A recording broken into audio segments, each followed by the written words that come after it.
Hello students, कैसे हैं आप लोग। आप सभी का एक बार फिर से वेलकम है आज के इस लाइव क्लास में। तो चलिए आज की क्लास को हम जल्दी जल्दी से स्टार्ट करते हैं। तो सभी बच्चे हमसे जुड़ जाइए, ठीक है। और आज की जो हमारी क्लास है वो आप लोग को दिख रहा होगा स्क्रीन पे।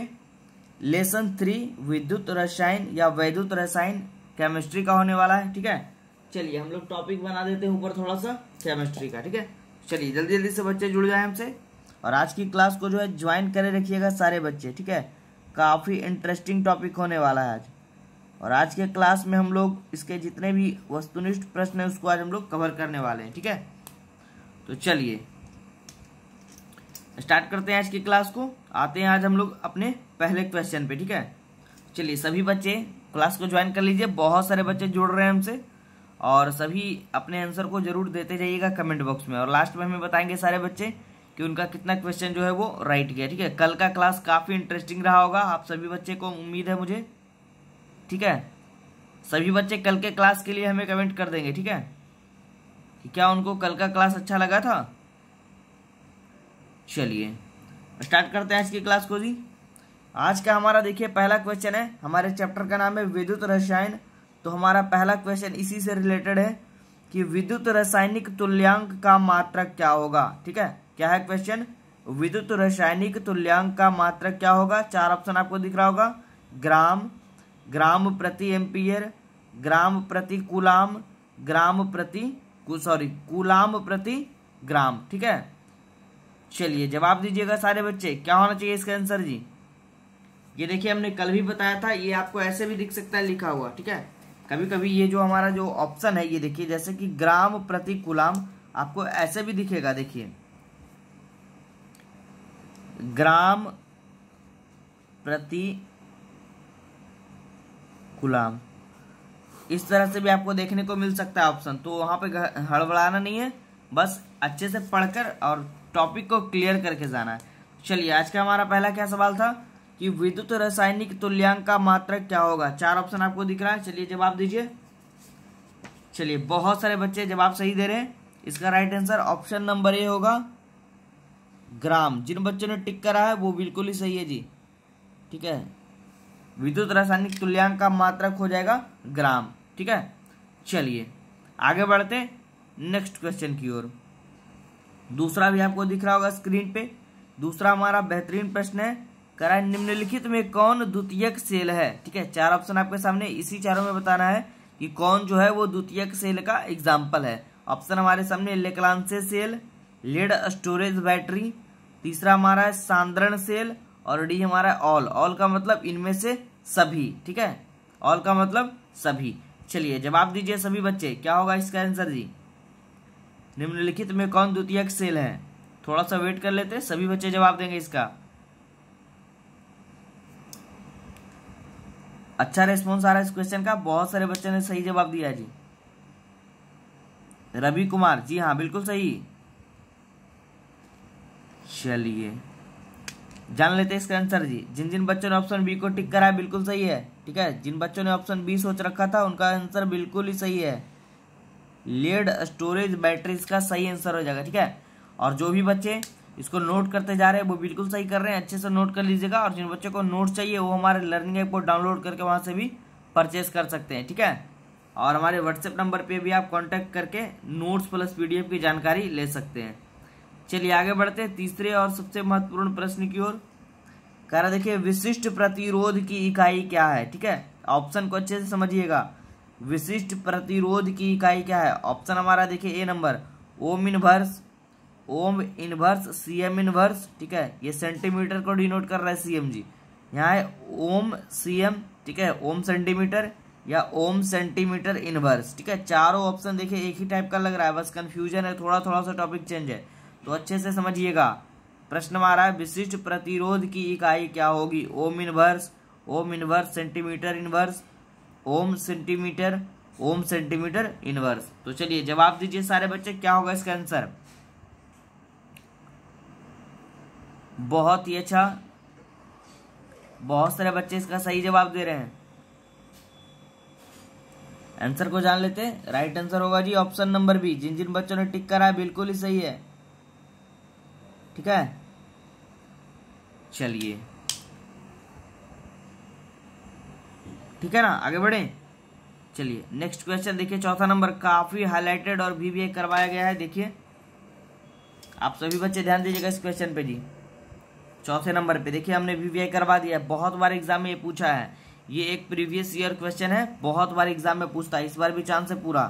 प्रश्न को आप समझिएगा और अच्छे से जवाब दीजिएगा और पढ़कर जाइएगा इस बार, ठीक है।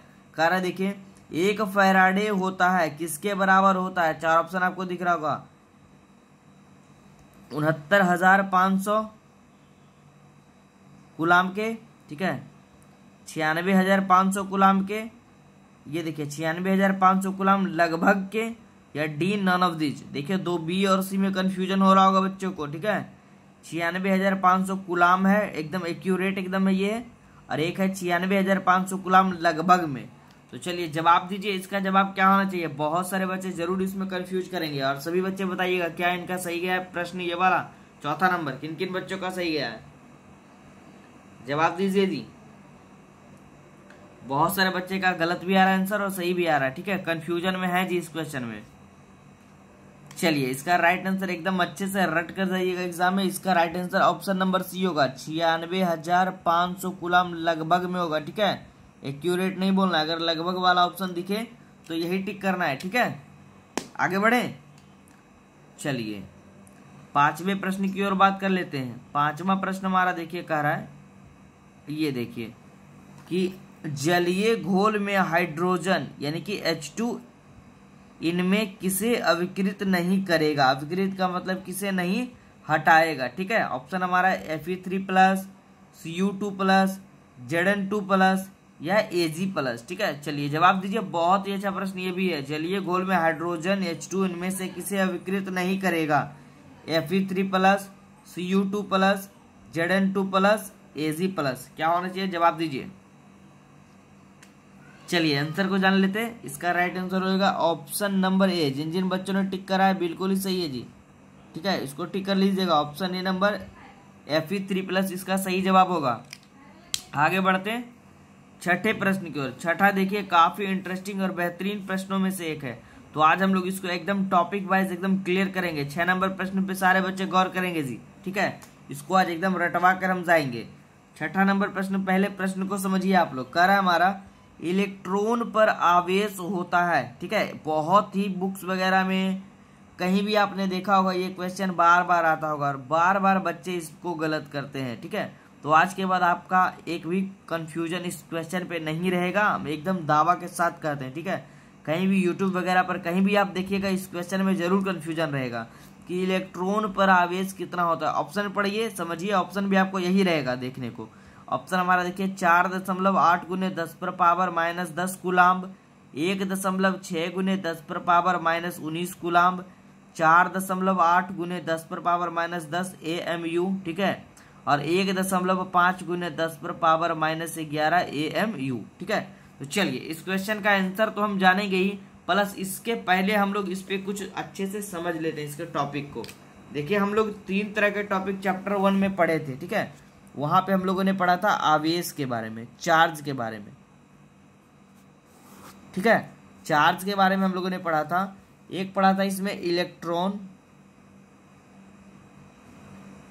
समझिएगा जी सारे बच्चे। दूसरा हमने पढ़ा था प्रोटॉन, और तीसरा हमने पढ़ा था न्यूट्रॉन, ठीक है। इन तीनों टॉपिक्स के बारे में हम लोगों ने वहां पे पढ़ा था। तो आप लोग समझिएगा, वहां पे हमने बताया था चैप्टर में कि आवेश पे जो चार्ज होता है, सॉरी इलेक्ट्रॉन पे जो चार्ज होता है ये वाला, वो होता है हमेशा माइनस में होता है, प्रोटॉन पे प्लस में होता है, और न्यूट्रॉन पे तो कोई चार्ज ही नहीं होता है, ठीक है। Charge of neutron equal to 0। तो अब इस बात को ध्यान में रखिएगा। और हमने पढ़ा था वहां पर कि इलेक्ट्रॉन पर आवेश या चार्ज जो है इसका, इस इलेक्ट्रॉन पर आवेश होता है 1.6 × 10⁻−19 कूलाम। लेकिन यहाँ पे हमने क्या पढ़ा, इलेक्ट्रॉन पर चार्ज क्या होता है, माइनस, यानी कि ऋणात्मक, ठीक है ना। इस पर क्या होगा जी, ऋणात्मक, यानी कि इस चार्ज के आगे में हमारा सिंबल क्या होगा, माइनस का।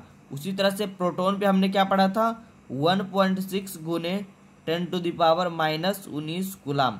इसके आगे होता है देखिए प्रोटॉन पे प्लस, यानी कि धनात्मक चार्ज होता है ना, धनात्मक, इसीलिए यहाँ पे हमारा क्या हो जाएगा सिंबल प्लस। प्लस को आप लिखिए चाहे नहीं लिखिए, बात बराबर है। और चार्ज ऑफ न्यूट्रॉन तो हम लोगों ने वहाँ पे पढ़ दिया था 0, मतलब न्यूट्रॉन पे कोई भी आवेश नहीं होता है, ठीक है। तो यहाँ पे हमारा टॉपिक क्लियर हुआ कि हमारा जो राइट आंसर होगा, इलेक्ट्रॉन पे आवेश जो हमारा होता है वो माइनस होता है। तो आप हमें ऑप्शन को देखना है, उसी हिसाब से टिक करना है। अगर ऑप्शन में नहीं भी है तो हमें यही आंसर टिक करना है। देखिए समझिए, अब हम लोग प्रश्न पे आते हैं, ठीक है। चलिए हमारा देखिए ऑप्शन जो है दिख रहा होगा आपको, सिर्फ 1.6 वाला एक ही ऑप्शन दिख रहा है। तो हमें ऑप्शन तो यही टिक करना है, लेकिन हमें ऑप्शन में सुधार कर लेना है।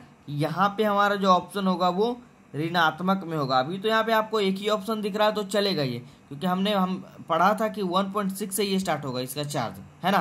कोई 1.6 से कोई और इसके अलावा स्टार्ट भी नहीं हो रहा है। लेकिन हमेशा याद रखना है इलेक्ट्रॉन पे चार्ज, ये वाला देखिए, हमेशा याद रखना है सभी बच्चे को कि इलेक्ट्रॉन पे आवेश जो होगा वो माइनस में होगा, ऋणात्मक, और प्रोटॉन पे प्लस होगा, धनात्मक। यानी कि यहाँ पे सिंबल हमें माइनस का लगाना है, यहाँ पे प्लस का लगाना है। अगर ये दिखे तो धनात्मक बोलेंगे प्रोटॉन वाला, और माइनस दिखेगा तो इलेक्ट्रॉन वाला, और जब 0 दिखेगा तो न्यूट्रॉन वाला। क्लियर है।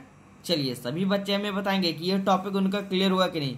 इसे 1 नंबर कन्फर्म रखिए जी एग्जाम में इस बार, ठीक है। और बहुत सारे बच्चे कंफ्यूज कर जाते हैं, तो हमेशा याद रखिएगा इसका राइट आंसर तो अब आप लोग को मालूम ही चल गया होगा। इसका राइट आंसर हमारा हो जाएगा ऑप्शन नंबर बी, ठीक है। जिन जिन बच्चों ने टिक करा है बिल्कुल ही सही है जी, लेकिन टिक करा था, लेकिन ये दिमाग में नहीं चल रहा होगा कि सर माइनस भी यहाँ होना चाहिए, ठीक है। तो ये भी दिमाग में रखना है कि ऑप्शन में हमारा हमेशा माइनस रहेगा, ठीक है। चलिए आगे बढ़ते हैं 7वें प्रश्न की ओर। 7वां प्रश्न देखिए काफी अच्छा है और इजी थोड़ा सा है। चलिए 1 सेकेंड, 7वें नंबर की ओर बात कर लेते हैं। 7वां हमारा प्रश्न है कि वैद्युत अपघट्य सेल में इलेक्ट्रॉन जिस इलेक्ट्रोड से घोल में प्रविष्ट करता है, मतलब प्रवेश करता है, उसे क्या कहते हैं। ऑप्शन ए हमारा कैथोड, एनोड, ए प्लस बी का मतलब यहाँ पे देखिए थोड़ा सा ऑप्शन नहीं दिख रहा होगा आप लोग को, 1 सेकेंड। चलिए अब दिख रहा होगा, है ना।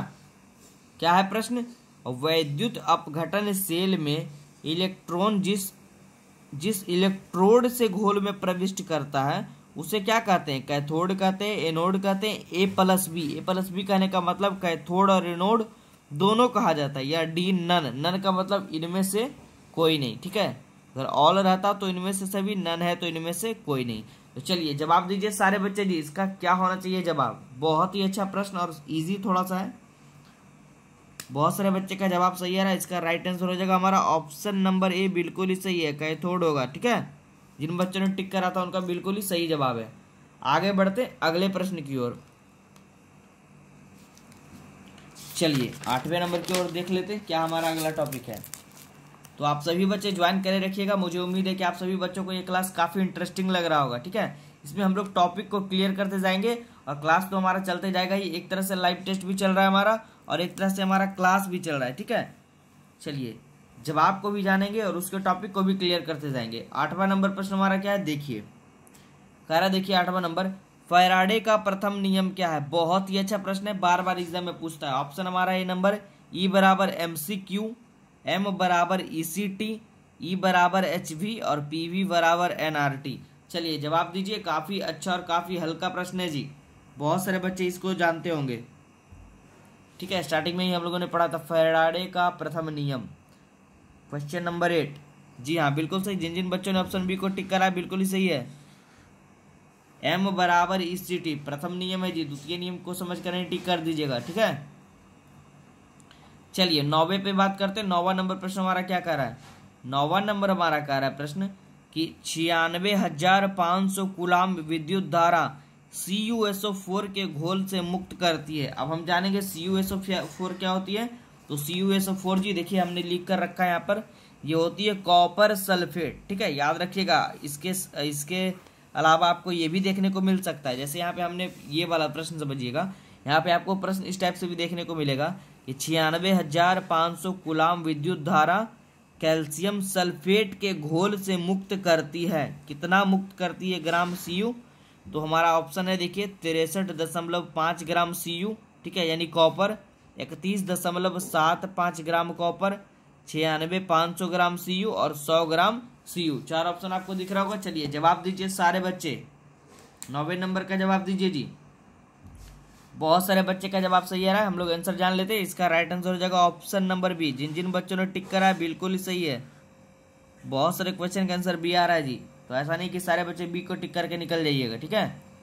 अभी आगे आने वाला टॉपिक में चेंज होगा, देखिए। चलिए नेक्स्ट पे बात करते हैं। नेक्स्ट आपका क्वेश्चन वीवीआई दिख रहा होगा, जो कि हर बार एग्जाम में पूछता है। देखिए इस बार भी चांस है। बहुत ही अच्छा प्रश्न है कि विद्युत अपघटन के नियम किसने दिए थे, ठीक है। विद्युत अपघटन का नियम किस वैज्ञानिक ने दिया था? जवाब दीजिए सारे बच्चे। ऑप्शन आपको दिख रहा होगा, लैमार्क ने, ऑरस्टवर्ल्ड ने, फैराडे ने या आर्हेनियस ने, ठीक है। चलिए बहुत ही इजी और बेहतरीन प्रश्न है जी। जवाब दीजिए 10वें नंबर का। वेट कर लेते हैं थोड़ा सा, 1 मिनट। बहुत ही अच्छा, शिवम कुमार सही जवाब है जी आपका, बहुत ही अच्छा। चलिए जवाब जान लेते हैं। इसका राइट हो जाएगा ऑप्शन नंबर सी, सही है जी। फैराडे ने इसका जो है क्या किया था, नियम को दिया था। विद्युत अपघटन के नियम को फैराडे वैज्ञानिक ने दिए थे।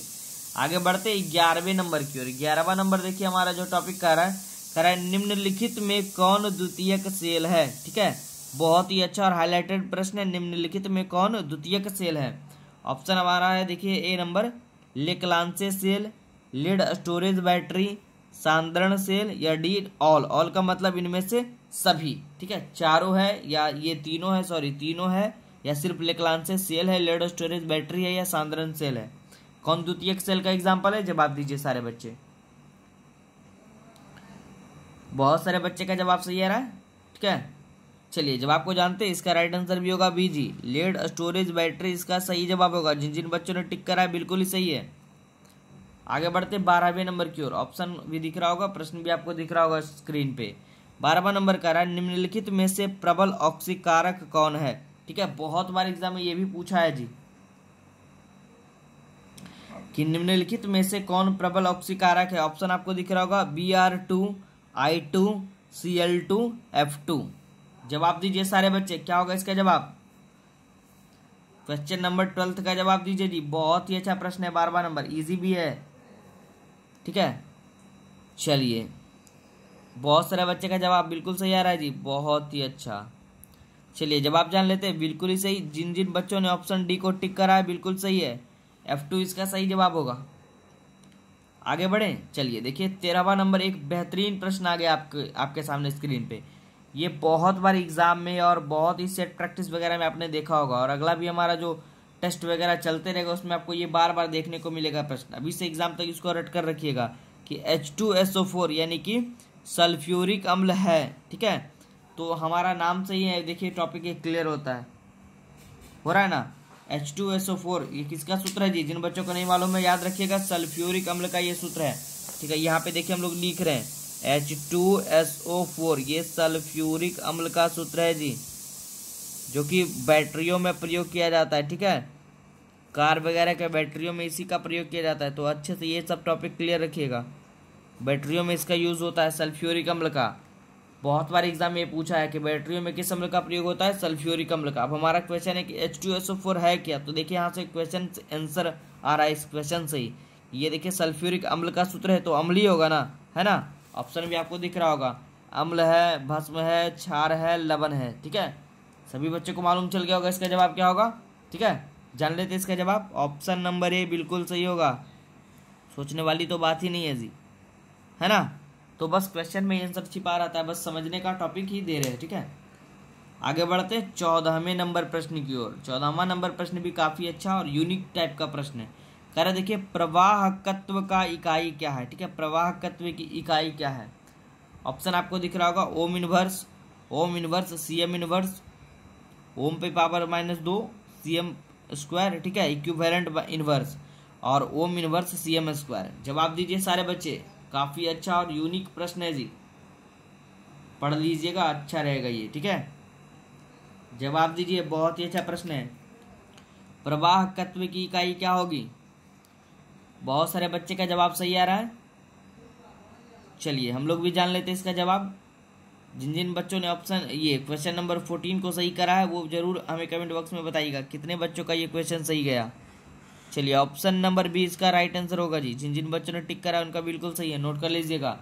प्रवाहकत्व की इकाई ओम इनवर्स सीएम इनवर्स होगा, ठीक है। और आइए आज के लास्ट प्रश्न की ओर बात करते हैं, ठीक है।